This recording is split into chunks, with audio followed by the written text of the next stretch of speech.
Hey guys, I am Jordan. I am an Oklahoma flower farmer who's just wrapping up my second year of flower farming. So I thought it would be fun today for us to talk through my top 5 flowers on our farm this year. So these were our flowers that had the highest revenue on the farm, not the highest profitability, but the highest revenue. So that means these are the flowers that our customers really like to buy from us. So as I'm going into year 3, my focus is really going to shift to these 5 flowers and figuring out how do we make these flowers profitable on our farm, what strategies can we do, what things will we change. So yeah, let's just jump right in. So that'll be fun. We'll start with our lowest grossing flower and we'll work all the way up to our highest grossing flower. So this year I really spent a good amount of time tracking all of our sales. So the way that I did that was I just kept a spreadsheet that would detail out each of our sales channels. So we sell wholesale, we sell retail in a flower stand, and then we also had a small CSA this year. And so I tracked all of our sales. Every single time I would make a sale, I would track it in the spreadsheet. I know it can be tricky to track mixed bouquets. So what I did every week was when I would make our mixed bouquets, I'd always make sure to keep track of my recipe for that week, and I would input my recipe into the spreadsheet, and then I would keep track of how many of our mixed bouquets sold. So I could see how many did I make, how many did I sell, how many stems were in that bouquet, and I would track it that way. And then I was able to make a pivot table off of all of it at the end of the season and see how many exactly stems we sold and how much our revenue was related to those sales of those flowers. So I would say that I tracked probably 75% of our sales. I wasn't as good about it at the beginning of the season. I really got into like a good rhythm of this, probably like closer to May. So I kind of backed into like our March and April numbers just from what I had recalled when I was doing it in May. So anyway, let's jump right in. So our 5th highest producing flower on our farm. Oh, and for perspective, I know this is going to sound wild, but we this year sold 41 different flowers. So I'm kind of the type of grower that will grow a little bit of everything. I think it's kind of just depends on your business model. And there's no wrong way to do it. But because we sell wholesale, it can be really nice to offer a little bit of some things. And then also our numbers seem higher because we tend to like to focus on perennials and woodies more than annuals. So while I do grow lots of annuals, I do have like woody fields that are baby fields right now that are going to be maturing into fields that we'll be able to cut a lot from. So I have like a little bit of those in these numbers of things we were able to cut, not a large amount, but a little bit of that in there. So those can kind of make our numbers seem a little higher because we have about like, 10 to 20 of those type of things. So, all right, let's jump right in. So our top 5, let me get the numbers back up here. All right, so our 5th highest producing one is anemones. So this is our first year growing anemones. I've never grown them before. So I was a little nervous growing them just because I didn't really know what I was doing. So lessons learned with the anemones. Loved them. They are a keeper on the farm. They were, I think, the first thing to bloom on the farm. Kind of anemones, if you've grown them before, they can bloom a little bit short, and so their first like stems aren't necessarily usable. So we had daffodils and anemones going at the same time, but I found that they sold really well retail and they also sold really well wholesale. And so I think that they're a great addition to our farm. They're definitely coming back. This is one crop that we decided to scale up on for 2025. Not all the crops are we scaling up on. I don't think. No, we're not scaling up on all the crops. But this is one that we decided to scale up on because it was one that I felt like every week I like never had enough to meet the demand. Whether that was for wholesale, I couldn't meet the demand, or like our retail customers were messaging me and specifically asking about anemones. I just think they really enjoyed the look of them. So we grew 4 varieties. We grew, I'm sorry, I don't have the specific information, but we grew a blue, we grew a pink, we grew the pastels mix, and we grew a white. I found that for me, I didn't cut on the white as often. I know that a lot of times flower farmers will grow white for florists, but my florist here, other than 1 or 2, really like color. So I don't necessarily have to grow a lot of white for them in order to meet their needs. I find a lot of times they're really wanting like pinks and peaches. And I know that's not surprising if you sell anything wholesale, but that's really what our florists want, especially in the springtime. They're wanting those pastels. So I didn't find that I was selling my white. And sometimes it's really more of a me issue of like, I just wasn't even cutting on them to offer them. So, and then I'm not necessarily putting white into our retail bouquets. I just don't think it does as well retail. So that was probably a learning lesson for me, is that I could not grow white, and it was kind of a waste of space because I just wasn't cutting on them. So then we also had the pastels mix. I found that it didn't produce as much as like the pink and the blues, didn't produce as many stems, but I did love it. So I added more of those this year because since it didn't produce as much, I do want to have some more of those plants. So we are increasing our numbers for anemones. I will say that I left our anemones in the ground and they did great. Here's what's kind of funny and kind of interesting is that it's actually the white that really didn't come back, and like the blue and pink and pastel, those sections of the row came back really well. So it's almost like, wow, they just knew I didn't like them. So it works out. So now I'll be able to go in and just plant like pastel where the white didn't come back. And yeah, so we'll get those added in. So I do have more anemones to plant for this year. We haven't planted them yet. I'm in Oklahoma. It's still like not the coolest weather yet. So the ones that we left in the ground are actually like big. I feel like they're pretty big plants at this point, for this point in the season, and they're looking really good. So I think it'll be really good though. I left those in the ground, let the rain bring them back up. I did run some drip lines over them, but we've had enough rain lately that I actually don't have our drip on right now, and they're doing really well. So I left those in the ground. They came up. I think it'll create this like natural succession. So I have more anemones that we bought this year, and so I'll get those planted. I think I'm gonna do that probably not this weekend, but the weekend after. I'll explain the reasons for that later, but we'll get those planted and in the ground, and then it'll be nice because it'll kind of create a natural succession. So maybe I can have the anemones for a little bit longer. So when the first round starts to kind of piddle out, I'll be able to do that second round. So yeah, that was our number 5.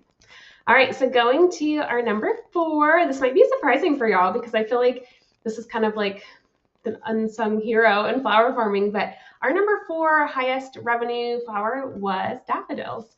So we grow a lot of the fancy daffodils on our farm, and I think because they're like one of the first flowers to bloom in spring, we don't necessarily sell them retail. So if your business model is retail, I don't know that I would recommend them as much. But honestly, it's just going to depend on your customer base because everyone's customer base is different.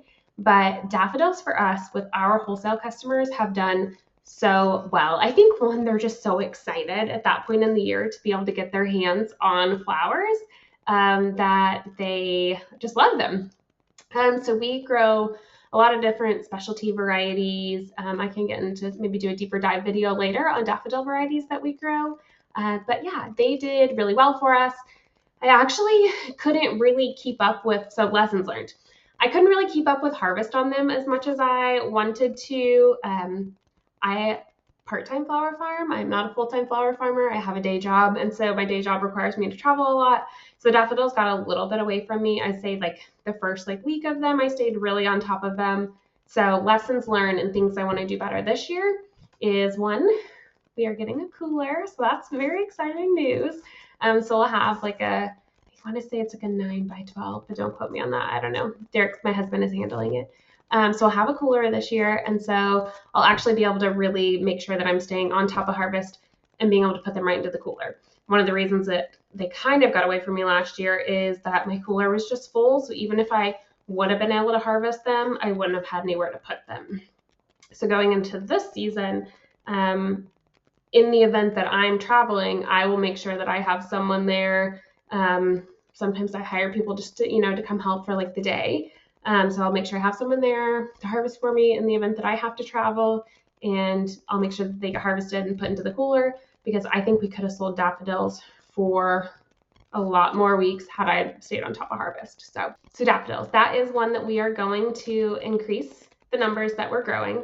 I don't know that we necessarily needed to. It's more of like forward thinking for the future of that. I don't know, how much y'all have heard, but there's a lot of talks about the tulip harvest and what the numbers are going to look like for 2025.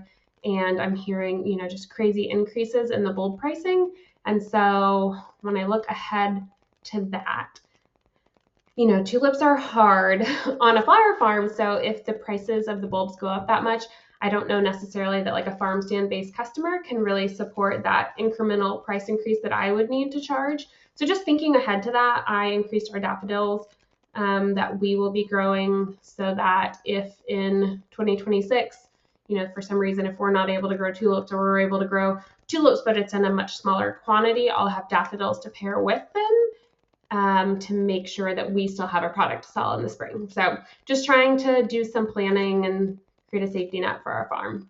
Because typically when I'm making our spring arrangements, our mixed arrangements, I'm doing like 6 tulips, 2 daffodils, 2 anemones to make a 10 stem mixed bouquet wrap. And so if for some reason we're not able to get tulips or the price has gone up too much to make it make sense from a profitability perspective on our farm, I can always shift that down to be like 6 daffodils, 3 anemones, 2 tulips, however we need to kind of, I don't know if that arrangement would make sense, but however we need to shift that around to make that make sense for our farm. I just want to be forward thinking on that. And so went ahead and increased daffodils this year. That way they'll be in the ground, settled in, and producing well for us in 2026 in the event that tulips really go crazy. All right, so that takes me to our third highest revenue producing flower on our farm, and that is tulips. So our customers love tulips. So the idea of not having them in 2026 is not great because our customers really, really, really love tulips. That is the thing that it feels like this like big season opener that really gets people excited for the season, brings them out to the farm. I will say that I feel like I failed at tulips this year. I just didn't do as good of a job as I wanted to. I overbought. And I think that sometimes that can be an issue is, we love flowers, so that's why we got into this, but we really have to put like our business hat on. And sometimes that has been harder for me in the early years of having the farm before, I was as focused on making it profitable. And so this year we're scaling back on how many tulips we're growing. I think I cut it in half from what we grew last year. Yeah, in half. So we had a lot of tulips blow open in the field. So those were some good lessons learned for me. We don't live on farm, and so it has been trickier for me to grow single tulips because they blow open so quickly. Double tulips, I feel like I can kind of have I can harvest every single night, and I feel like I can stay on top of them, and that gives me enough time to be able to catch them in that like color crack stage. But with single tulips, I just, you've got to be out there 3 or 4 times a day, and I work a day job, and I work a very busy day job, so it just makes it really hard for me to stay on top of tulips the way that I need to. So I am growing some singles next year, but more of in just I have like a, let's see, they're less than 10% of what I'm growing for tulips, and I really got them because I'm not super concerned about harvesting that amount. More of I want it to feel like a flower farm when people come there. I think that one of my lessons learned early on in the season was when people come, most of our flowers are in our high tunnel, and our high tunnel's all the way in the back of the farm, and we have a 10-acre farm. And so people are coming and they're like, where are the flowers? So I just wanted to switch that around a little bit this year. So I bought some of the singles, but mainly just to be able to plant and have that color. If sales are going really well and we need to harvest from those, we can, but those are really the only singles that I'm growing. And then we had already shifted to buying only crates this season, so that's not new for us. I think that this season, I don't remember how many different varieties we did this season, but for 2025, I want to say that we're down to maybe 8 varieties. I know it's less than 10 for sure, but it's like 6 to 8 varieties that we loved in 2024. Those are the ones we want to bring back. For a lot of ours, I'm actually just doing like 2 crates of a variety. So like we have a really small variety list within our tulips this year, which I think kind of makes sense for us. I mean, in Oklahoma, we're getting maybe a 2 to 3 week tulip season. So there's not this like huge pressing need to have a whole lot of different varieties of tulips. And one of the things that I found, and this isn't going to be true for everyone, and I know this isn't true everywhere, it's just that like I didn't have the easiest time moving tulips to florists. I think that they like certain specific varieties. Those varieties don't fit within my budget to make tulips profitable on our farm. So like I'm not going to grow La Belle Epoque because the bulb price is, 80 cents a bulb. And when you're having to sell them for $1.50 wholesale, that just makes it just doesn't make it make sense. And it's just not a large enough profit margin there that if anything goes wrong, you're just out that money. So I just think those don't make sense for me. So since that's like their favorite one and when I'm not growing, I'm not really trying to push tulips wholesale. And I think that's been like a big shift for me this year, is that I'm really only selling certain crops wholesale and I'm selling certain crops retail. And so it kind of makes it like obviously it's 2 separate lines of business, but it really has like shifted of like I grow dahlias for our florists. And so yes, we sell some of them retail, but my main push for dahlias are florists. So it's just been a big shift this year of like, yes, I grow 40 different flowers, but it's really segmented of who I'm growing them for. So, okay, so that is tulips. Let me think if there's anything else I wanted to tell you on tulips. I don't think so. Okay, so then next is everyone's favorite in summer, zinnias, which is so funny because zinnias were profitable for us. We sold a lot of zinnias. And if you had asked me last year, I was like, I am never growing a zinnia again. I just had so much disease issue with our zinnias last year. They were awful last year. And this year I had like the biggest, best, beautiful, perfect, tall plants. Like they produced for me all season. I started cutting on them in June, cut on them all the way through October. I think what was wild to me is that, everyone says like you need to succession plant your zinnias every like 4 to 6 weeks. And I'm sure you do, and we did do a second succession of zinnias, but I cut on our first succession of zinnias from June all the way through October with like no disease issues. They were perfect week after week after week after week. Blew my mind because I'm like, these are very profitable because I planted these in March and they are still going strong in October. And I was cutting, anywhere between like 150 and 200. I could have probably been cutting like 300 on them if I'm being honest.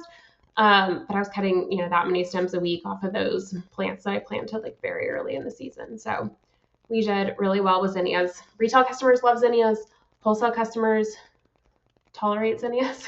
I find that like some florists like really enjoy having them and appreciate that seasonality. I find that other florists are kind of like meh about them.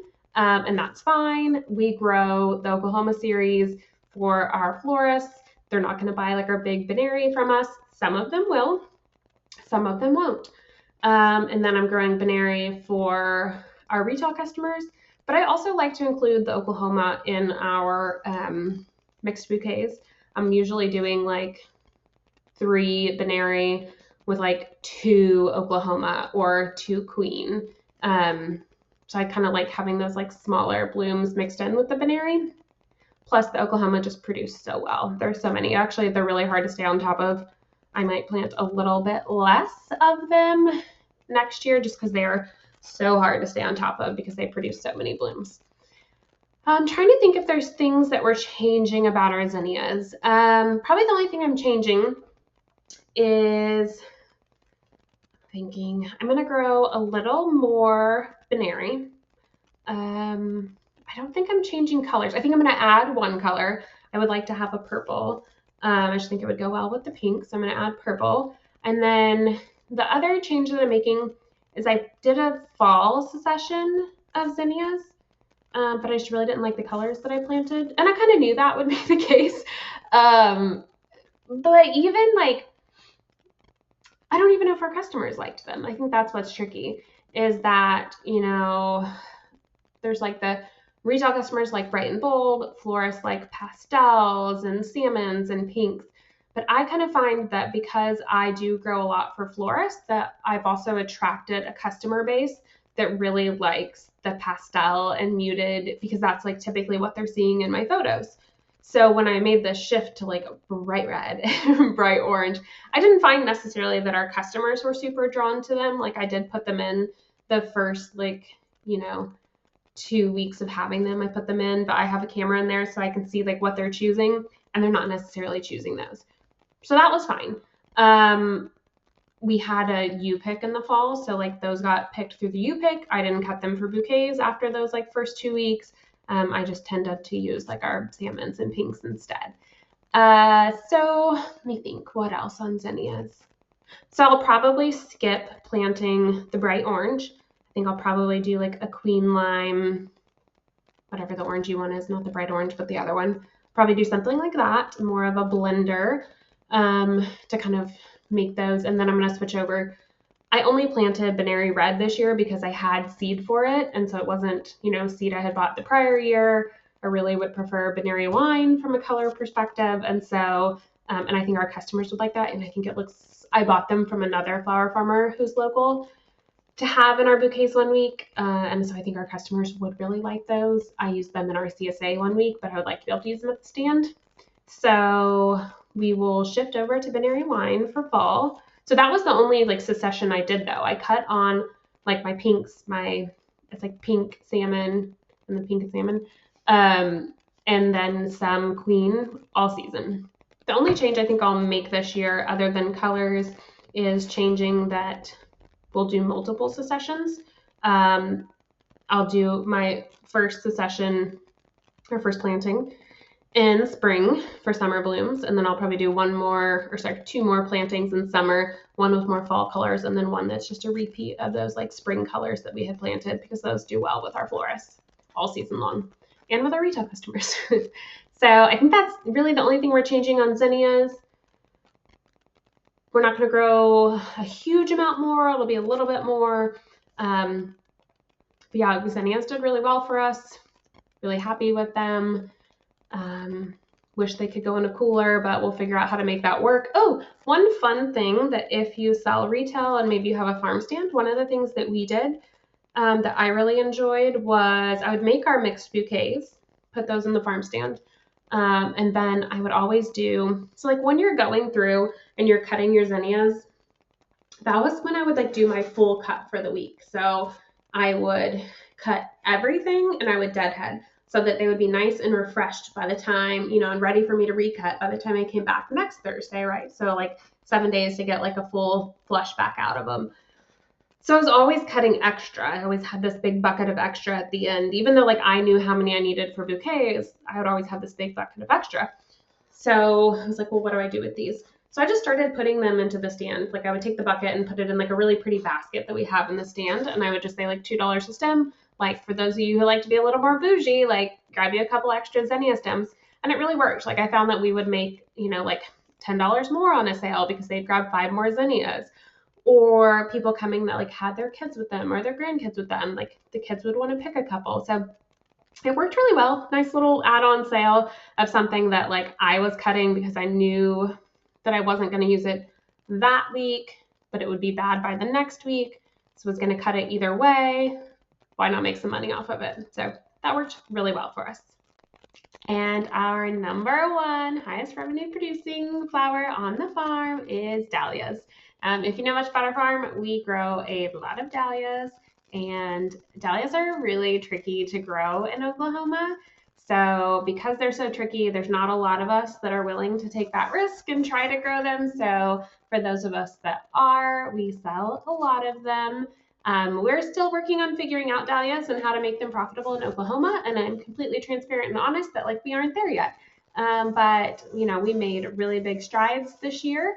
And I think that next year we should be able to finally turn a profit on them, which will be very exciting. So thinking ahead, thinking back on the season, things I want to do differently, lessons learned. I think just continued variety research is really big for our dahlias here because dahlias are so hard to grow in Oklahoma and they don't really love our climate. We really have to hone in on the varieties that will produce through our heat. So I feel like we've done a great job figuring out like an orange, a maroon, a white, a purple, but figuring out like peaches and pinks, we're still working through. I feel like I made some good progress this year, but still not quite where I want to be. So for next season, we will continue to do some research on dahlias and figure out how we can increase the number of stems per plant, therefore increasing our profitability. I'm not really concerned with the ability to increase sales. I know that the demand is there. We just have to figure out how to successfully grow them here. And we do grow beautiful dahlias. We just need more of them. Yeah, that's kind of what we figured out on dahlias this year. Things that we're going to change for next season. So we're adding 1 or 2 new varieties to try. And we are going to continue to grow them in plastic mulch. So year 1, we grew them in just like wood chip mulch. Actually really preferred that better from a plant health perspective. But the plants are just a little less healthy in the plastic mulch, but from a labor perspective and weeding, it just makes way more sense for us to grow them in plastic mulch. Wish that we had the time to do weeding constantly and grow them outside of it, but we just don't. And it makes them less profitable if we grow them outside of the plastic mulch because there's so many hours spent weeding. With the plastic mulch, we were able to do just like 4 big weedings throughout the season, and that really helped us stay on top of them. So no changes back to wood mulch. We're going to continue with plastic mulch for next season. I would love to get to a point where we had our weeds under control enough that we could grow them as wood mulch. The other thing that I feel like I really want to try is we have everything to set up a fertigation system. We just haven't had the time yet since we flower farm part-time. We just do this on nights and weekends. So since we haven't had the time, we haven't been able to get our fertigation system in place. And I do think that's something that could be a huge improvement because dahlias are heavy feeders. And so right now we're relying on me or Derek to go out there with the backpack sprayer to fertilize them with like a fish emulsion. And so if we're able to run that through a drip line instead, I think that will just be a lot more efficient. So if any of y'all have access to the Little Farmhouse Flowers Pro platform, she has a really great video on her fertigation system. So we're going to set up one that's similar. And so that way we'll be able to do inline fertigation instead of having to do a backpack sprayer. So then that way it's like I can go turn on the fertigation and then I can go do something else. So I just feel like that's like a better use of my time. So we'll have to dial that in and figure out how we want to do that. But that is one of the changes that I'm looking forward to making with our dahlias.